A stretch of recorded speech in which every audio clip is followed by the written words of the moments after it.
Hello बच्चों, हम लोग हिंदी फर्स्ट की बुक में अंतरिक्ष में भारत का बढ़ता वर्चस्व पाठ पढ़ रहे हैं कि जिसमें बताया गया है कि किस प्रकार भारत तकनीकी साधनों की उन्नति के माध्यम से अंतरिक्ष में भी अपनी खोज को जारी रखता है और उसमें सफलता को प्राप्त करता है। भारतीय किस प्रकार सफलता प्राप्त कर रहे हैं, उन्नति कर रहे हैं, इसी के बारे में इसमें बताया गया है।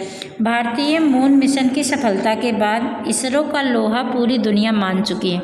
मून मिशन मतलब चंद्रमा तक पहुंचने की खोज जो थी, भारतीयों की जो इच्छा थी चंद्रमा तक पहुंचने की, तो उसमें भारतीय सफल रहे। तो उस मिशन की सफलता के बाद इसरो का लोहा पूरी दुनिया मान चुकी है कि इसरो मतलब कि भारतीय अंतरिक्ष अनुसंधान संगठन कि जिसके माध्यम से भारतीय वहाँ तक पहुँचे थे, तो उसके लोहा मानना मतलब होता है कि उसकी शक्ति के सामने झुक जाना। तो पूरी दुनिया में भारत जो है विजेता बना है। चांद पर पानी की खोज का श्रेय भी चंद्रयान-1 को ही मिला और चंद्रयान-1 ने ही पानी की खोज की थी, तो उसकी भी सफलता का श्रेय उसे ही मिला। भारतवर्ष सन 2016 में नासा के चंद्र मिशन का हिस्सा बन सकता है और भारतीय अंतरिक्ष अनुसंधान संगठन इसरो चंद्रमा के आगे के अध्ययन के लिए अमेरिकी जेट प्रणाली प्रयोगशाला से साझेदारी भी कर सकता है।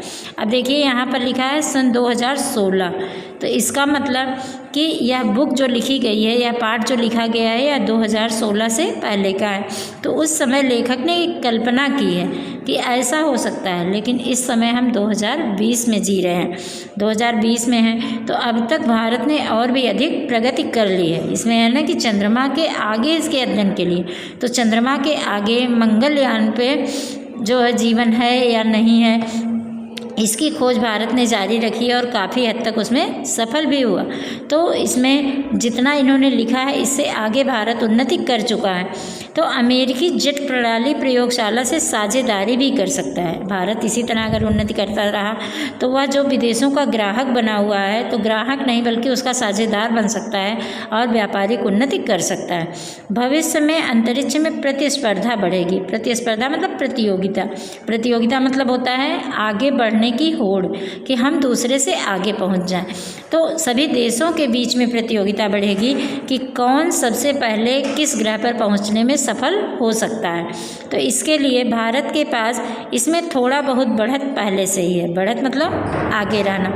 इसमें और प्रगति करके इसका बड़े पैमाने पर वाणिज्यिक उपयोग संभव। वाणिज्यिक मतलब व्यापारिक, कि इस प्रकार जो है वह व्यापारिक उपयोग करता रहेगा और अपने कार्य में सफल रहेगा। कुछ साल पहले तक फ्रांस की एरियन स्पेस कंपनी की मदद से भारत अपने उपग्रह छोड़ता था, पर अब वह ग्राहक के बजाय साझेदार की भूमिका में पहुंच गया। कि कुछ सालों पहले तक भारत के पास सारे तकनीकी साधन नहीं थे, उसे अपने उपग्रह छोड़ने के लिए फ्रांस की मदद लेनी पड़ती थी। फ्रांस की जो एरियन स्पेस कंपनी थी वह उसकी सहायता करती थी, तब भारत उपग्रह अपने छोड़ता था। लेकिन आज जो भारत की भूमिका है वह उसके ग्राहक की नहीं बल्कि साझेदार की है। मतलब कि उस कंपनी में जितनी भूमिका फ्रांस की है उतनी ही भूमिका भारत की भी है। भारत भी अपनी पूरी भूमिका निभा रहा है। यदि इसी प्रकार भारत अंतरिक्ष क्षेत्र में सफलता प्राप्त करता रहा तो वह दिन दूर नहीं जब हमारे यान अंतरिक्ष यात्रियों को चांद, मंगल या अन्य ग्रहों की सैर करा सकेंगे।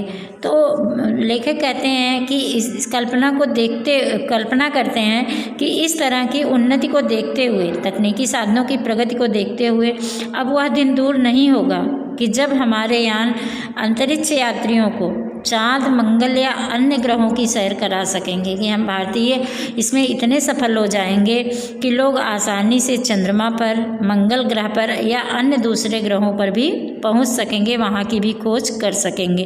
क्योंकि मनुष्य जो है जिज्ञासु स्वभाव का होता है। उस जिज्ञासु मतलब जानने का इच्छुक, तो वह कभी संतुष्ट नहीं होता। तो जिस प्रकार चंद्रमा पर जा कर के, तो फिर भारतीयों को लगा कि अगर हम चंद्रमा पर जा सकते हैं, वहाँ देख सकते हैं, तो अन्य ग्रहों पर क्यों नहीं जा सकते।